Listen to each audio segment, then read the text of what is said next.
All right, guys, welcome back to another video. So yesterday was an absolutely crazy day when it comes to Grand Theft Auto and it comes to leaks. As we know, today was supposed to be the day where the official trailer for Grand Theft Auto 6 was released, and we were finally going to get that look at the future of the franchise and when we can expect the franchise. But there was a big thing that happened. Somebody actually leaked the trailer, and then a few minutes later, Rockstar said, screw it, and they released the official trailer for Grand Theft Auto 6. So that's not going to be happening today. But if you haven't seen or you didn't hear, you can go check out the trailer right now. Now, the trailer, my reaction looks phenomenal. Grand Theft Auto 6 is going to be insane, and nothing less than that is what people expect. It's going to be revolutionary, as it is with every release in the franchise. It taking place in Vice City graphically looks just, I was blown away by how good some of those character models are, and I can't wait to see what it really looks like and feels like in my hands when it does eventually release. It has the Bonnie and Clyde story everybody was talking about. You have the characters Lucia and Jason, who they highlight in the trailer itself. They highlight the city too, and you can tell there's definitely different areas that you're going to be exploring. There are leaks as well that have come out in terms of how big this city is and how there's going to be different cities within Grand Theft Auto that you're going to be able to travel to. So there's just so much here. Now, the biggest, I think, surprising thing for a lot of people was at the very end of the trailer that this game isn't coming in 2024. It is coming in 2025, and we don't know when in 2025, but I'm thinking probably near the end of 2025. So it is going to be still a very long wait before we actually get our hands on Grand Theft Auto 6. But this entire thing was crazy, and this is kind of how it went down. There was an account that appeared on X called GTA Trailer Leak, and it uploaded, which they had claimed to be the reveal video for GTA 6. Now, there's been a lot of fake leaks around GTA 6, so nobody was sure as to how authentic the trailer was, but it absolutely was the trailer. It was the real one. It was a heavily watermarked, had far lower quality. And then Grand Theft Auto or Rockstar obviously saw that and said, you know what, they probably knew that this was happening, that there was somebody out there that had the trailer and that were going to put it out, and they were prepared. And then just, I think it was like 15 or 20 minutes later, they put out the official trailer, and I don't think it's going to have any effect. I mean, everyone was expecting it today. It doesn't really matter when they released it. I kind of like that they did this. They said, screw it, we're not going to make people wait 24 hours. We're just going to put it out there, because this leaked trailer, even though the account got deleted and is probably getting taken down as fast as they can, it's still going to be everywhere. You know, tons of people would have spread it around regardless of how many counts got banned. So Rockstar just said, let's just get out in front of it. Let's just put this trailer out. There's no point in waiting an additional day. And then that's what they did. So you can see it here. This is kind of the artwork that they are going for and everything. And I mean, look at these character models. It is crazy. That is one of the main characters there that you're going to be playing as. You can see the Vice City vibe. So familiar. And I absolutely love Vice City. I absolutely love this setting. So this is going to be super cool to see, and just blown away by some of these character models and just everything going on within this trailer. Super cool to see. And we're going to have to wait even longer for more information on this before we see how it plays, if there's any changes to the gameplay, the actual official story. But I mean, you can understand here that it is that Bonnie and Clyde story as the very end. You can see the two characters together, and they're talking about trust and having to get through things together. So awesome. Grand Theft Auto 6 is now real. There's no more fake trailers that people are going to be talking about. There's no more fake news about it. It is officially real. Now we wait until Rockstar wants to provide more information. So that dominated everything yesterday in terms of the news. But there were some other things as we get closer to the Game Awards on December 7th.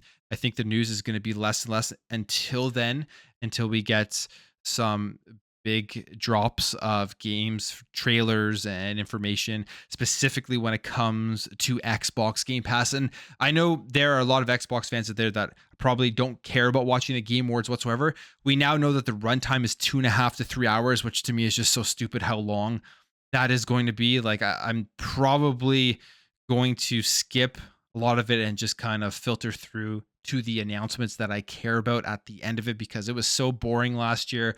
And even the year before, with all the filler that they have, I just really want to see the announcements and specifically what Xbox is going to be bringing to the show. And we now know that they are going to be showing up in, I think, a pretty decent way. I think a pretty big way. So if you are an Xbox fan, you're probably going to want to tune in, as Microsoft is telling Xbox Game Pass subscribers to watch the Game Awards on Thursday. This is showing up in the Xbox Game Pass app. They're clearly advertising the fact that they're going to be there and that they are going to be there in a big way. It also has showed up on the Xbox cloud gaming app on Samsung TVs. This person here tweets, showed up on the Samsung TV app too. Never seen them advertising it this way. Hope it's worth it. And there are some big things. So expect some pretty big announcements for Xbox Game Pass at the Game Awards. I feel like there will be tons of smaller, interesting things that people will want to end up playing, and then there will be one or two just huge announcements for the service itself. And hopefully that's the case. I mean, we already got the shadow drop of Remnant and Remnant 2 recently. I'm thinking maybe that we see something bigger in December, maybe like a Baldur's Gate 3, because we know that that is coming over to Xbox finally in December. Maybe they make a huge announcement that it will also be dropping into Xbox Game Pass. You never know. I've already also seen Jedi Survivor had a huge flash sale, and generally when Xbox does these big flash sales, they put those games into Game Pass at some point. And Jedi Survivor will more likely than not be making its way to Game Pass either way, because it is an EA game and it's a part of their subscription service, which is included in Xbox Game Pass Ultimate. And then, which would be, I think, the coolest thing of all is if they come out and give us something before the end of the year that has to do with the Activision Blizzard deal in terms of bringing over these older, backwards compatible games, having a huge drop of games into the service, even if it's the older Call of Duty stuff where they've fixed these servers for and kind of revitalized the community on those. So I think that would be super cool. I will be definitely looking forward to what is in store at the Game Awards just in terms of the announcements. But 2.5, 3 hours with all of the filler and advertising, I feel like it's going to be as boring as it usually is. All right, let's talk about some Xbox fridges, because if you remember the OG Xbox fridge that came out, a lot of people loved that they did this and they were able to pick one up and kind of use it as a display piece. I picked one up. I returned it. It was pretty cheap in my opinion, the OG Xbox fridge, but it was more kind of a novelty item style of thing. It looks like, though, they aren't done. They are releasing 2 more mini fridges. They're releasing a bigger one, which actually looks legit. You can see it here, and it even has kind of like a freezer section to it, and probably will actually keep your drinks cold. This one's cool. It is bigger than the original one. It has 2 removable shelves, a bottom pull-out bin for like fruits and vegetables.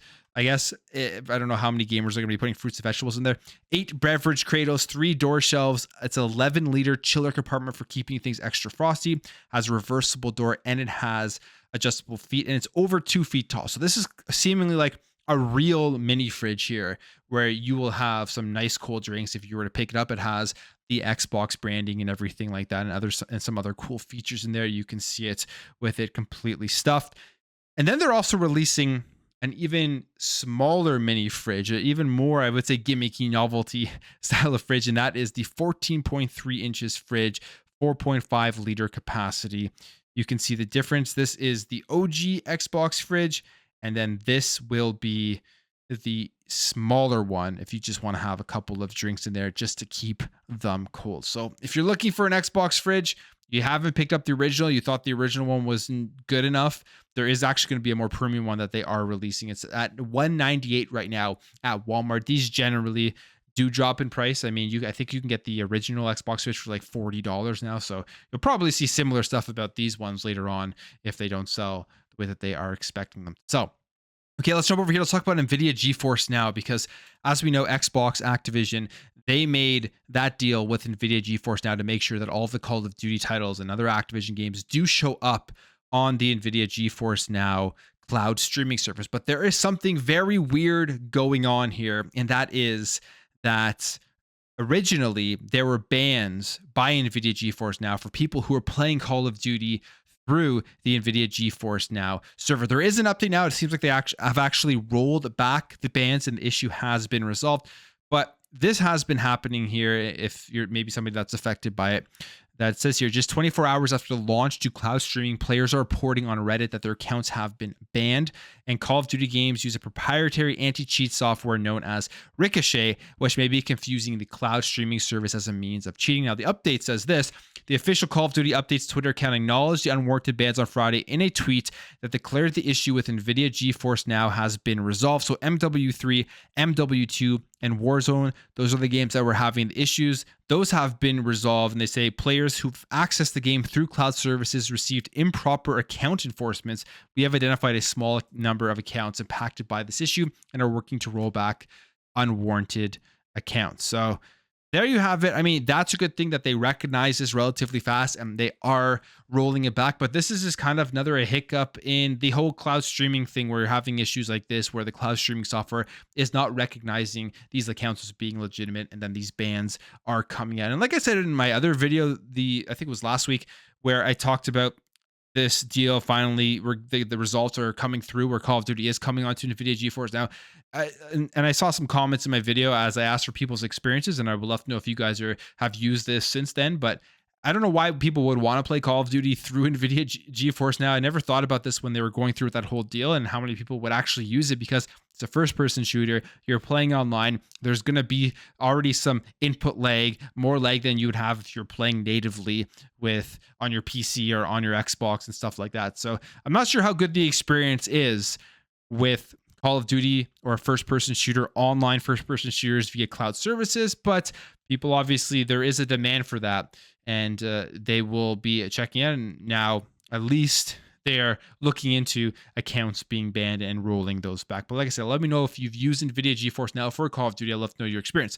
All right, let's jump over here and let's talk about some more negative stuff here with the Embracer Group. Insurgency Sandstorm, the developer behind this game, New World Interactive, is being shut down here by the Embracer Group. It says New World Interactive, the studio behind the games Insurgency Sandstorm, has been shut down by the Embracer Group as a part of the company's self-described restructuring. So this is kind of what is going on here. It says it was first reported by Second Wind's Nick Calandra and shortly confirmed to Insider Game by multiple sources. The announcement was made to employees on Monday morning. So this literally just happened yesterday.